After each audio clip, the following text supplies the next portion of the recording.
Bonjour à tous et bienvenue sur Middle Earth SBG France. Je suis de nouveau chez Guillaume. Toujours présent. On attaque le 5e épisode de présentation des équipes qui se sont qualifiées au tournoi de qualification au WTC. Beaucoup de qualifications là-dedans. Hein. Ah bah c'est compliqué d'accéder au WTC. On se retrouve du coup pour présenter les listes de l'équipe des Poneys Fringants. Moi j'adore ce nom. Les Poneys Fringants, ça me rappelle rien moi.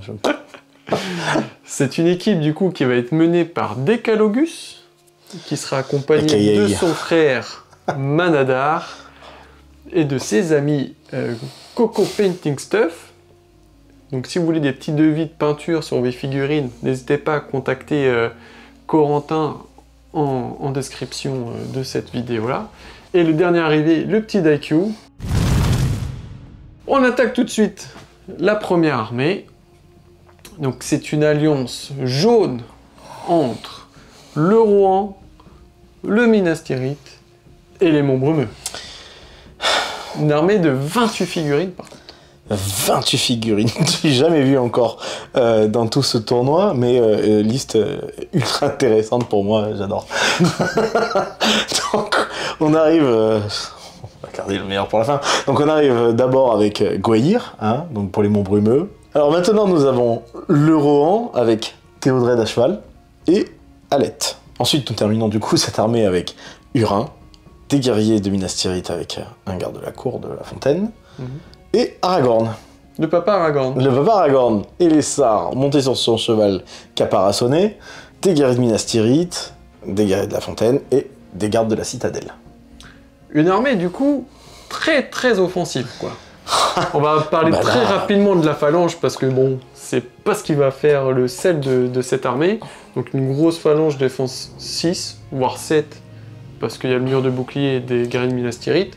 Et un peu de combat 4, avec les différents gardes. Et derrière, on a 4 gros héros qui vont taper quoi. C'est ça, donc au final, vingtaine de figurines dans la phalange à grosse défense. Et les énormes buffs là, qui font plaisir. Exactement. Donc on va... Théodred, on va passer très vite parce qu'on l'a déjà vu. Très bon frappeur, qui relance tous ses jets pour blesser si jamais il a chargé. Tous ses jets ratés. Ouais. Donc ça fait déjà ça fait un gros tueur de héros ou de figurines. Voilà. Nous avons Hurin. Là, qu'on n'a pas encore vu. On n'a pas encore vu. Hurin, il apporte beaucoup de dynamique dans l'armée. C'est ça. Donc c'est un combat 5, c'est 2 attaques, une force de 4, mais il a quand même une Master Forge. C'est une épée à 2 mains qu'il peut utiliser sans malus. Donc il n'a pas le malus de -1 pour gagner le combat, mais il a toujours le bonus de +1 pour blesser. Ça fait plaisir sur les dés. Ah, c'est clair. En Parce qu'il n'a que 2 attaques, voilà. donc ça compense bien un peu ça. Ensuite, il a des bonus, ce petit Hurin. Il n'arrive pas tout seul non plus. Hurin, dans cette armée, il arrive du coup avec 2 bonus dans son profil. Donc s'il est à côté d'Aragorn à moins de 3 pouces, il devient sans peur. Donc, quand même très pratique pour aller charger des ennemis terrifiants, genre des Nazgûl, des monstres, etc. Et en plus, toujours à moins de 3 pouces d'Aragorn, il va gagner une relance pour gagner un jeu de duel. Qui pourrait se compléter avec une deuxième relance d'une bannière, sauf qu'il n'y a pas de bannière dans cette armée. Si jamais il y en a une. Voilà. C'est très mauvais. Toujours mettre une bannière dans sa bannière. Dans son armée. Tu diras que Aragorn fait bannière à tous les guerriers de Minas Tirith. Oui, mais bon. Ce n'est pas considéré comme une bannière. C'est ça. Et deuxième bonus d'Hurin. Le plus intéressant. Le plus intéressant ici, parce que Elessar est le général d'armée. Donc si Elessar se fait tuer, votre adversaire ne va marquer les points pour l'avoir tué, uniquement si Hurin est mort également. Donc, pour aller chercher 1 point, voire 2 points, faut tuer 2 figurines, quoi. Puis il faut déjà tuer Aragorn. Voilà, il faut déjà attraper Aragorn. Et ça, c'est pas donné, parce qu'on va arriver bientôt sur le profil d'Aragorn. Exactement. Donc, on va arriver sur Gwaihir. Gwaihir, on connaît, hein, combat 8, force 6, défense 8. Le vol. Le vol, 3 points de vie, pardon, 2 attaques. Bon, la charge monstrueuse, quand même, qui va pouvoir permettre quand même de sauver d'autres figurines de l'armée pour empêcher l'adversaire de frapper s'il est à terre, etc. etc. 3 points de puissance, il est quand même très important. 3 points de destin. on a tout dit. Si vous voulez voir un peu plus, allez voir les autres. On l'a déjà vu dans d'autres vidéos, Exactement. donc je vous invite à regarder les autres vidéos. Maintenant, on va s'intéresser aux 2 dernières figurines qu'on n'a pas vues encore dans ce tournoi en tout cas. Une petite doublette assez sympathique. Ah, On va ça commencer fait- par Alette. C'est un peu une figurine donnant-donnant avec Aragorn, parce que si Alette se retrouve au combat, Aragorn va enfin pouvoir accéder à la valeur de combat 7, qu'on attend depuis des années. Donc ça, c'est quand même super cool, parce que du coup, Aragorn va pouvoir affronter quand même beaucoup de choses sans nécessairement faire de frappe. Et en retour, si Alette se trouve à moins de 6 pas d'Aragorn, sa valeur d'attaque passe de 1 à 2. Donc ça peut quand même fiabiliser ses combats, et on peut l'envoyer un peu plus sereinement en combat pour faire partager un peu cette valeur 7. Alors, en sachant que dès que Alette meurt, Tout s'arrête. tout s'arrête, hein, donc faut être sûr de son coup. Hein. Mais Exactement. est-ce que les 240 points de Aragorn sont enfin bons à prendre? Je sais pas. Bah, dans ce type d'armée-là, il peut quand même essayer de se rentabiliser, parce que vous avez que 28 figurines à jouer, donc vous allez faire quand même beaucoup de tours. Il a son point de puissance gratuit, parce que c'est un héros légendaire, donc il peut soit faire une frappe s'il est contre un héros, soit faire des combats héroïques s'il est que contre une figurine. Faire une marche, parce qu'il a la marche. Faire une marche pour aller très vite au combat. Il a toutes les actions héroïques Ouais. possibles et imaginables, donc vous pouvez vraiment vous faire plaisir là-dessus. Exact. Il a un profil de buff quand même. Combat 6, voire 7 avec Alette, 3 attaques, 3 points de vie, défense de 7, 3 points de puissance, 3 points de montée, 3 points de destin. Donc il a quand même de quoi tanker. Force 4, mais avec Anduril, il blesse s'en à cogne. 4+. Il blesse à 4+. Donc il peut même utiliser son arme à 2 mains, utiliser son point de puissance gratos pour faire gagner son à 6 3+. pour gagner. Et il tue à 3+. Donc il y a quand même de quoi faire. Il est à cheval, donc il Il est peut à en cheval. plus gagner une 4ème attaque. plus Caparaçonné, donc pour le tuer, c'est de la défense 5. Donc, il y a de quoi faire avec Aragorn et se faire plaisir, vraiment. Ah ouais, bah c'est une figurine qu'on aimerait tous jouer sur une table, mais qui est beaucoup trop chère à chaque fois. Mais c'est une liste qui est inspirée Mais d'une liste italienne qui a remporté le WTC. Donc, elle a quand même fait ses preuves. On a terminé, du coup, la revue de cette première liste. On attaque directement avec la deuxième liste. C'est également une légion légendaire. On va pas encore attaquer celle de l'empereur. C'est la légion J'en ai marre. légendaire des tréfonds de Dol Guldur. Donc la légion d'Azog avec 46 figurines. Est-ce que tu peux nous la détailler, s'il te plaît? Donc, nous commencerons cette revue de liste avec Azog, Le papa Azog. le papa Azog, une autre figurine énorme comme Aragorn au final, hein, mais côté du mal, qui chevauche son warg blanc, le classique. Il mène des guerriers de Gundabad, des chasseurs orques, des wargs des ombres. Là-dedans, il y a une bannière qui se trimballe, et il y a un autre corps, voilà, comme ça c'est dit, avec quelques arcs. Nous avons le keeper du donjon, qui mène des Gundabad, des chasseurs orques, vous avez compris un peu là. La logique. Subtilité, hein. En troisième troupe, nous avons un capitaine chasseur orc monté sur warg des ombres. Voilà, un peu de tout. C'est à peu près 3 fois la même troupe. C'est au niveau des soldats, c'est kiff. Et dernière troupe de la SWAD, la meilleure, Train, le brisé. Une petite pause gratos à 10 points. À 10 points, ça fait toujours plaisir. On peut peut-être commencer directement avec la petite surprise de Train, du coup. Parce qu'il a une règle, il est brisé, mais il a une règle spéciale, c'est qu'à chaque tour, c'est un peu comme Denethor, il doit réussir un test de bravoure, et s'il le réussit, bah, c'est le joueur du mal qui le contrôle, s'il est raté, c'est le joueur du bien. Mais la petite subtilité, c'est que en cas de double, il gagne plus 2 en combat, plus 2 en attaque, plus 2 en force. Ouais, il revient à ces statistiques de nain hyper burné, quoi. Exactement, donc super cool, quoi. Ah ouais. Parce qu'en plus, du coup, il a bravoure 3, là, dans cette armée-là, plus le corps, il a bravoure 4, c'est-à-dire qu'avec un double 3, 4, double 5, double 6, vous l'avez quand même assez sécurisé pour aller, vous pouvez l'envoyer un peu au combat, etc., etc. C'est une pause gratuite, ça fait toujours plaisir, c'est vrai qu'on le dit pas assez, mais les pauses comme ça, à 10 points, 20 points, 25 points ou 30 points comme Alette, c'est quand même juste une figurine et après on voit ce que fait l'adversaire. C'est ça. Vous donnez aucune indication sur votre déploiement, Exactement. et puis vous pouvez après vous ajuster par rapport au déploiement adverse. Stratégiquement parlant, c'est un plus. On va peut-être maintenant passer au papa Azog quand même. C'est la première fois qu'on le voit. Il y a quand même beaucoup de choses à dire sur lui. Ouais, on a beaucoup de choses à dire. C'est un peu le Elessar du mal. C'est ça, et puis il va apporter des bonus grâce à la Légion légendaire qui sont pas négligeables et qui même surpassent du coup le papa Elessar. Hein. Franchement, c'est abusé. Mais restons-en là. En termes de profil, un profil brutal, de chez Brutal. Combat 7, force 5, 3+ pour blesser les héros.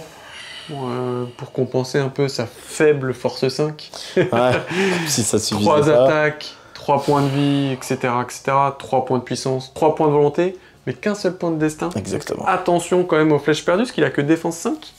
Il n'a pas d'armure dans cette légion-là. Mais en revanche... Hein, il a son petit warg blanc, et la règle spéciale de ce warg blanc, c'est qu'il cumule toutes les actions, toutes les caractéristiques héroïques. Donc on reprend 3 points de puissance sur le warg, 1 point de volonté en plus, et 1 point de destin. Donc c'est un mélange d'Elessar et de Boromir. C'est ça, les deux ont fait des bébés, là, et pouf, ça a donné à la Azog. Hein. C'est à peu près ça, ouais. C'est la petite fusion. Sacré tapeur qui peut taper aussi bien la troupe que les héros. Qui cause la terreur avec son warg, et en plus de ça, il est résistant à la magie. Exactement, parce que ça c'est la règle spéciale de la Légion, il y en a 2. La résistance à la magie pour toutes les figurines, pas seulement Azog. Et si Azog est en vie, il peut obtenir pendant un tour l'initiative gratuitement et son adversaire ne peut pas faire d'action héroïque pour la contrecarrer. Vous l'avez dans le baba. Comme on dit. Ça, c'est super fort. Ah bah, c'est clairement ce que les AOL, etc. appellent le double tour. Hein. C'est-à-dire il peut faire un tour, se mettre comme il veut, parce qu'il sait que le prochain tour, vous l'avez dans l'os. Exactement, il va pouvoir faire tout ce qu'il veut le tour d'après. Et puis en plus, juste pour dire, comme ça, la petite anecdote, hein, c'est que si le warg, si Azog démonte de son warg, le warg n'a pas besoin de passer de test de bravoure pour rester. Donc en fait, ça fait une figurine en plus pour prendre un objectif et pour casser les pieds, parce que lui aussi, il arrive avec une force 5. Exactement, combat 5. Aussi. Combat 5, force 5, 2 points de vie. On peut avoir 2 tapeurs qui peuvent aller taper un peu à droite à gauche. Ouais, ça fait des sacrées soirées avec eux. Après, en termes de phalange, c'est aussi une phalange qui tape très fort, parce que c'est que de la force 4. Que ça. Il y a les chasseurs qui apportent une double attaque force 4.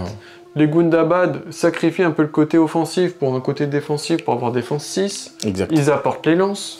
Ouais. Donc on peut faire un mélange sur sa phalange de soit 2 mecs avec une attaque, soit un mec plus un chasseur pour avoir une ligne à 3 attaques.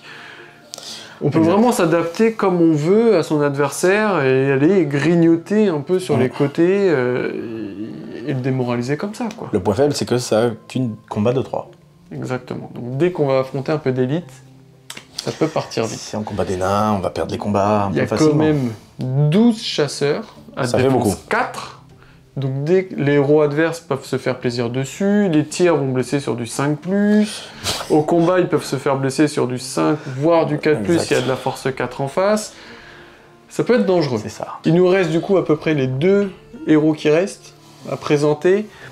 On va commencer par le chasseur, capitaine chasseur, qui est surtout là pour apporter sa marche. Exact. Et sur son petit warg des ombres, ça peut faire des petites blagues, un peu comme Azog. C'est ça. Parce que les wargs des ombres ont une petite règle spéciale. Ouais. C'est-à-dire que si jamais il voit pas la figurine, mais qu'il est quand même à portée, juste il renifle, ils peuvent aller la charger. C'est ça, ils n'ont plus besoin de ligne de vue pour charger une figurine. Donc là, vous pouvez cacher votre bannière où vous voulez, de toute manière, il ira la chercher. C'est cadeau. C'est cadeau, c'est comme ça. Quoi. Donc on peut quand même planter son capitaine derrière un décor ou son Azog et aller charger de l'autre côté et se faire plaisir. Ah, c'est tout bénef là, franchement, c'est des grosses figurines qui sont pénibles à affronter. Exactement. Et pour terminer un peu cette présentation de liste, il nous reste le gardien des cachots, qui est un mini bolg, quand même, assez sympa, un profil assez sympa. Ouais. Combat 5, force 5, que 2 attaques, 2 points de vie, une défense de 6, une bravoure de 4. Il a 3 points de puissance, 1 point de volonté, mais 0 point de destin. Donc la attention au scénario d'assassinat où il faut cibler un héros, etc.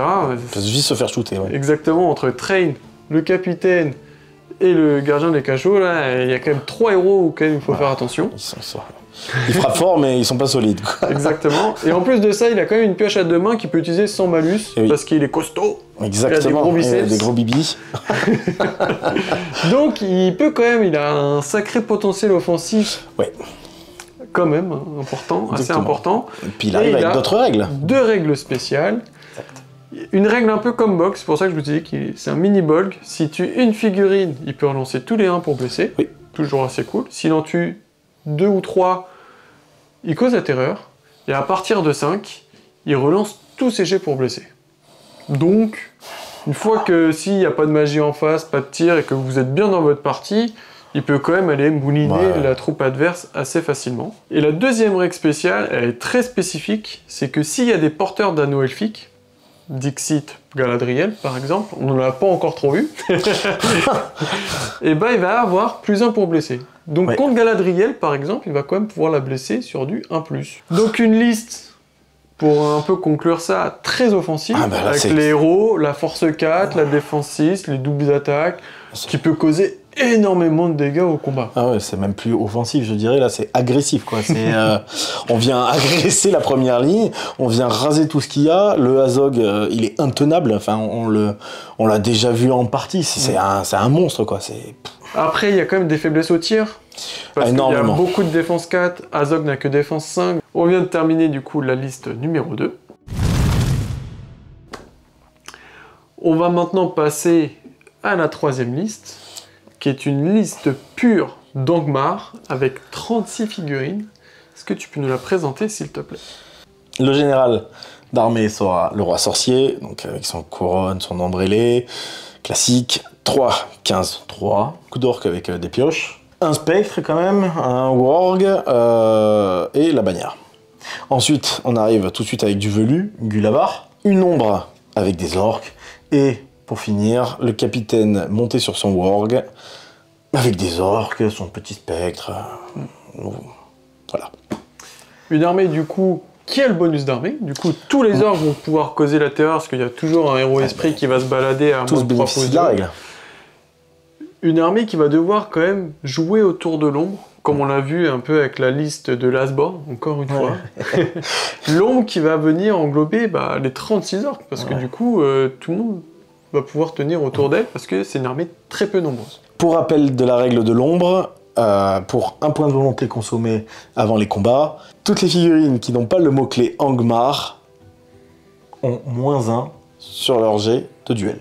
Donc c'est-à-dire que là, quand même, tous les orques vont pouvoir avoir un petit bonus contre les elfes, etc. Ils vont avoir des aides pour le gagner. Et le roi sorcier et Gulavar, là-dedans, ils vont se faire plaisir. petit caviar pour les deux, là.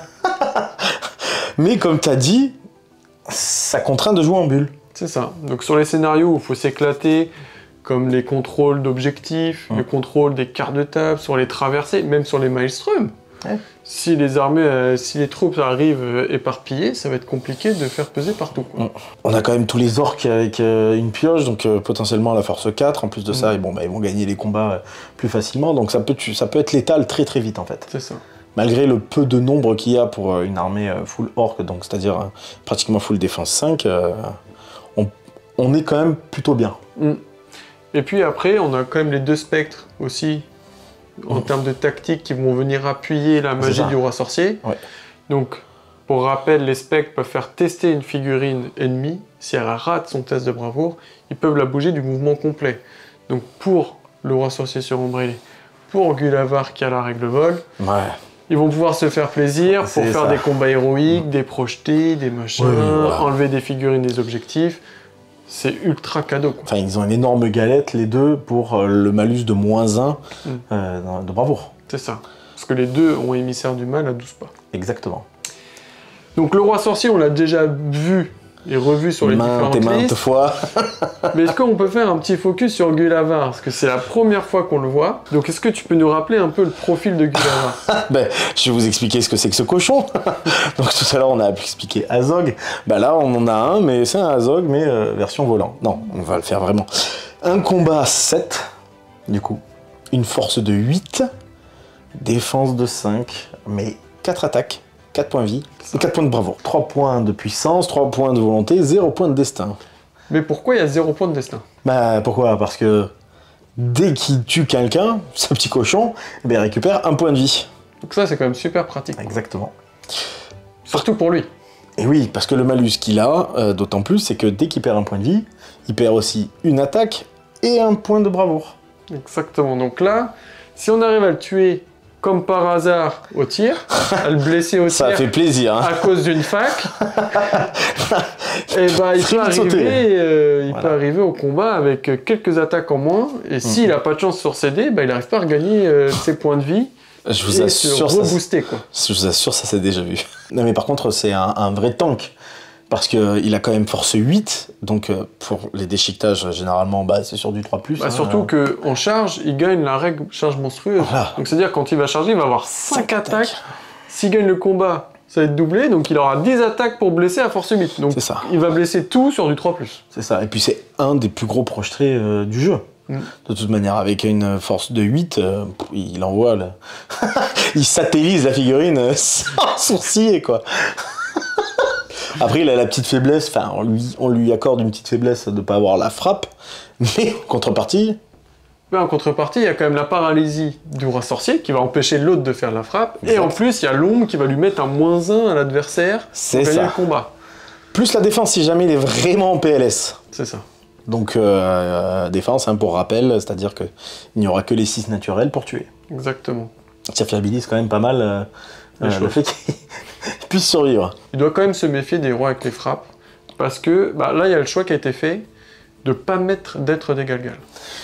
Et ça, c'est vrai que tactiquement, embêtant pour Gulavar, parce que Gulavar aimait bien aller croquer des héros qui sont engourdis pour pas prendre de risques et mettre 10 patates directes. Ouais. Là, va quand même pouvoir, si la paralysie ne passe pas, bah, il y aura peut-être un duel de frappe ou des défenses qui vont être enclenchées, et du coup, bah, il va perdre des points de puissance.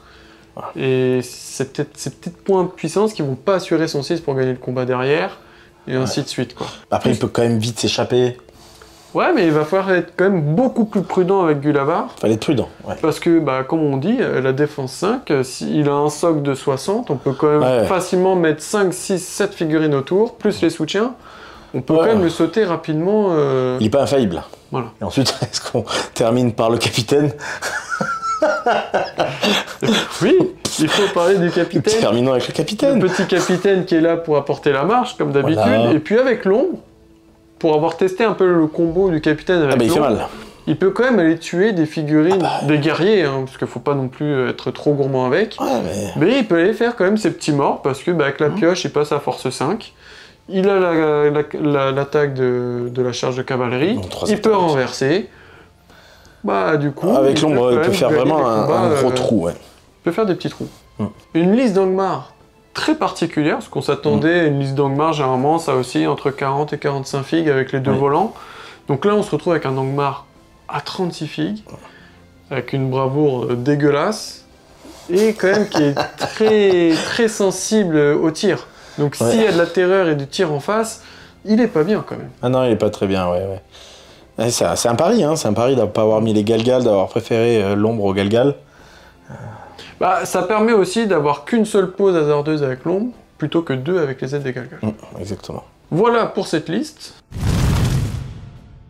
On va maintenant attaquer la 4e et la 5e liste, qui sont très récurrentes dans ce tournoi-là. Je pense que vous les voyez venir.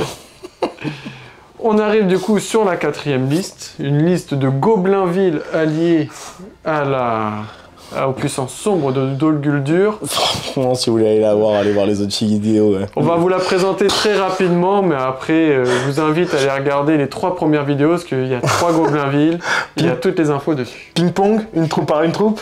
Je t'envoie la balle. Je parie que le général est le roi Gobelin. Parfait. Et qu'il y a le petit Gollum. Avec le Gollum. Deuxième troupe. Je te parie qu'il y a Grina. Et ouais, il va pouvoir faire le petit fouet. Parfait. Après, il y a 2 troupes de capitaines gobelins. Oh, incroyable. 2 troupes de capitaines mercenaires. Bah dis donc.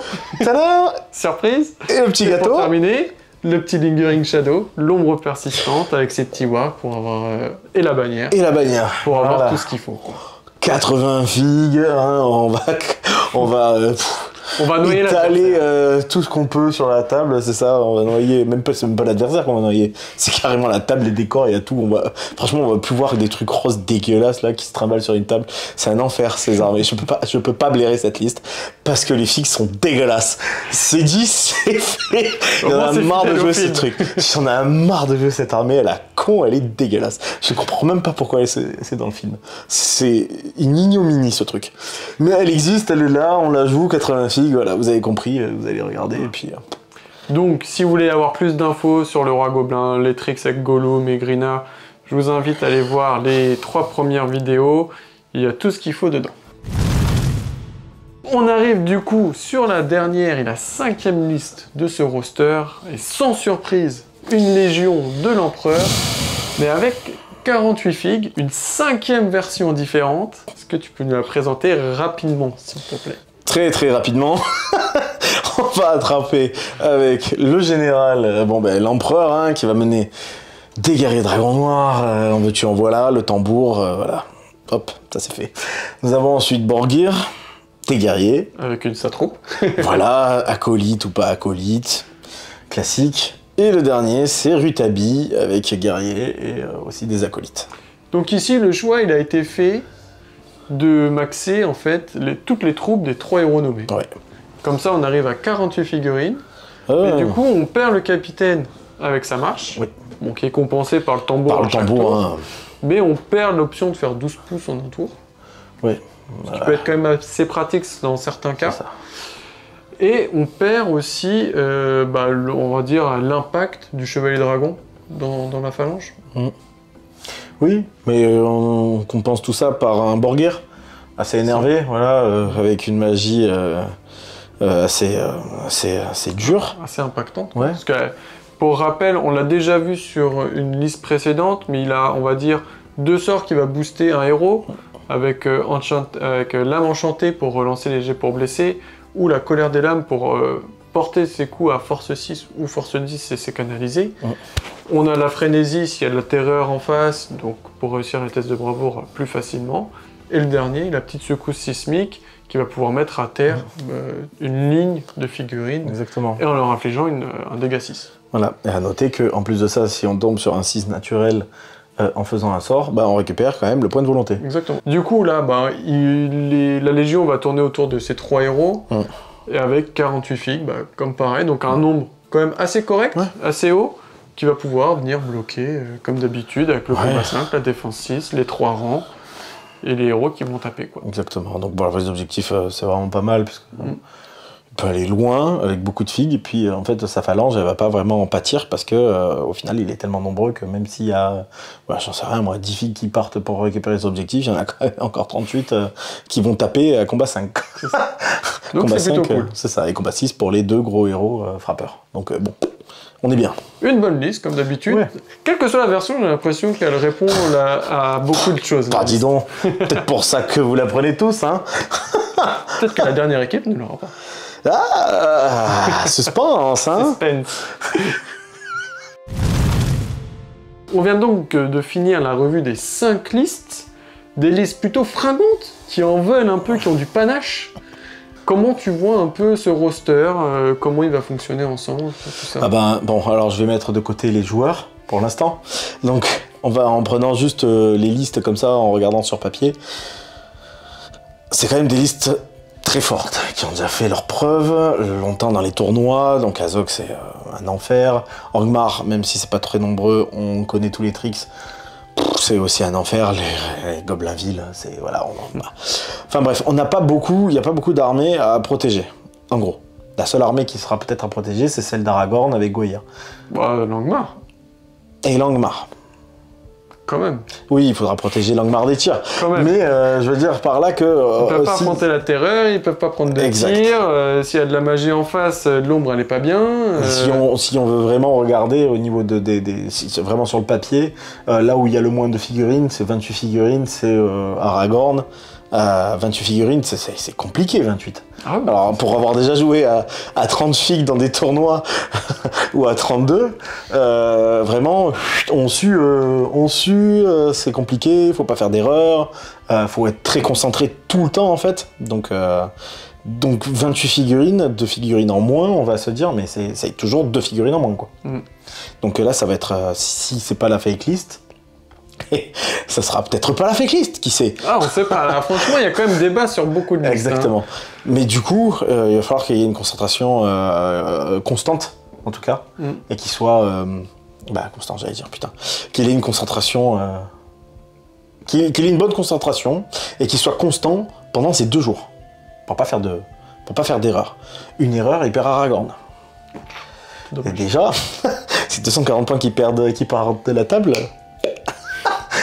Ça fait beaucoup. Ça fait beaucoup, là, non? Ah, c'est clair. Hein.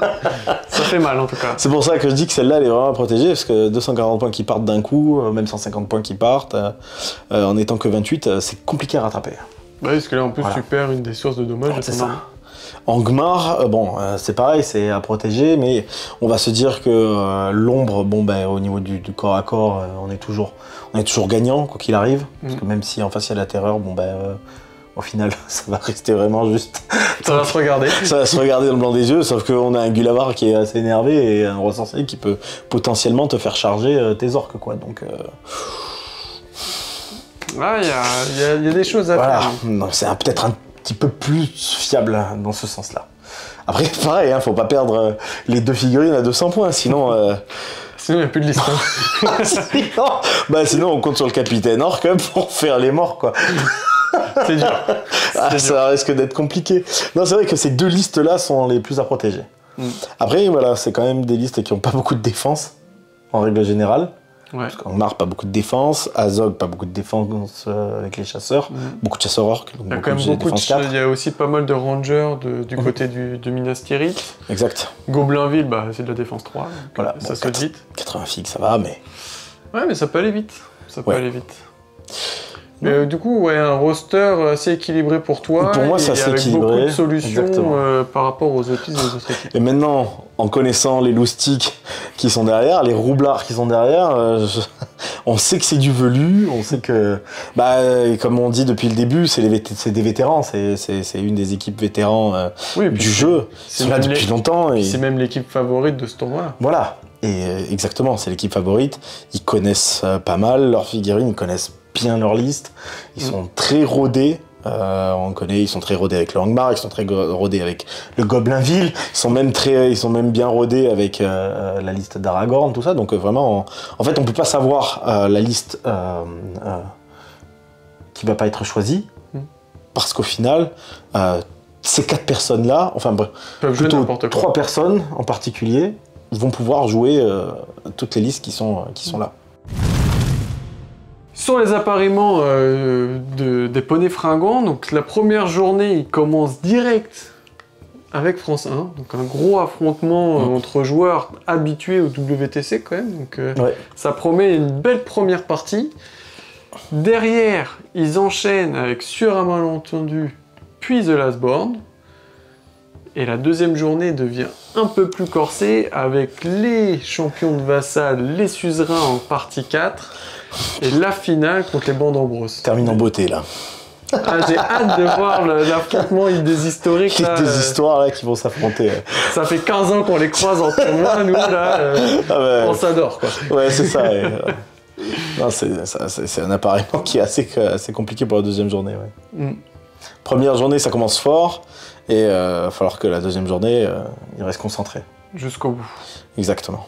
Un petit dernier mot pour l'équipe des poneys fringants. Parce que vraiment, je dois leur souhaiter bonne chance. À la vie, ils vont l'avoir de toute manière. Ils vont avoir beaucoup de chance. La chance des champions, comme on dit. Exactement. Non, on les connaît, hein, de toute manière. Tous ceux qu'on présente, c'est des copains. Hein, mais c'est des copains qu'on les connaît depuis très longtemps, eux. Donc, bon courage à vous encore, les gars. Hein. En tout cas, si vous voulez supporter l'équipe des poneys fringants, n'hésitez pas à le mettre en commentaire. Si vous avez des idées de la fake list, vous pouvez également les mettre en commentaire. Si vous avez aimé cette vidéo, parce qu'on prend beaucoup de plaisir avec Cartoon à faire tout ça, N'hésitez pas à liker la vidéo, à la partager, à mettre un petit commentaire et à vous abonner à la chaîne. C'est très important pour nous de voir ce soutien pour qu'on continue à le faire. Et nous, on vous dit à la prochaine pour la dernière revue de liste. Salut! Salut tout le monde!